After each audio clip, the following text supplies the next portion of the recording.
Chez Mercedes, c'est AMG qui est chargé de réaliser des modèles spéciaux, plus sportifs et plus luxueux. On aurait donc pu s'attendre à ce que la filiale de la marque à l'étoile s'occupe aussi du cas de la micro-voiture du groupe, la Smart. Mais contre toute attente, c'est un préparateur allemand indépendant, Brabus, qui devient le préparateur officiel de la Mini Citadine. Pour célébrer cet accord, Brabus nous a concocté une série limitée spéciale, la First Edition, dont une vingtaine d'exemplaires seront vendus en France dans le réseau Smart. Et je peux vous dire que c'est un choc visuel quand on la découvre pour la première fois. Le noir intense de sa robe ne gomme pas l'impression de puissance qui se dégage de ses ailes bodybuildées, surgonflées pour accueillir les pneus de 17 pouces en 195 à l'avant et 225 à l'arrière, c'est-à-dire la monte pneumatique d'une Mercedes classe S. Rajoutez un spoiler avant proéminent, des bas de caisse spécifiques et surtout une jupe arrière grillagée intégrant une ligne d'échappement spéciale avec sortie centrale et vous comprendrez que la petite bourgeoise des villes est devenue une sauvageonne.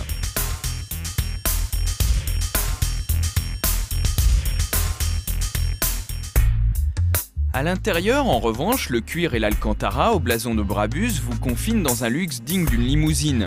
On notera aussi les rajouts divers comme l'habillage des compteurs, le frein à main, le levier de vitesse et les palettes de changement de rapport au volant, ainsi que la petite plaque authentifiant le numéro de série. Du jamais vu sur une voiture de cette taille. C'est une fois sur la route que l'on découvre une autre facette de la First Edition. La puissance de son moteur est passée des 55 chevaux d'origine à 70 chevaux.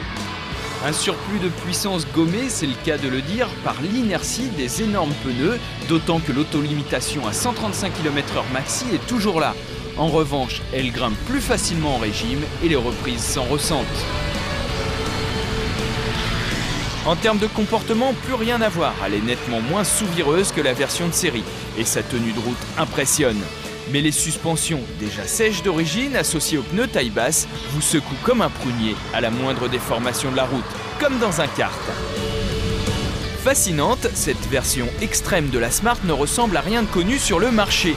Mais à 19 900 € pour le coupé et 23 000 € pour le cabriolet, c'est un jouet qui n'est réservé qu'à de grands enfants très riches.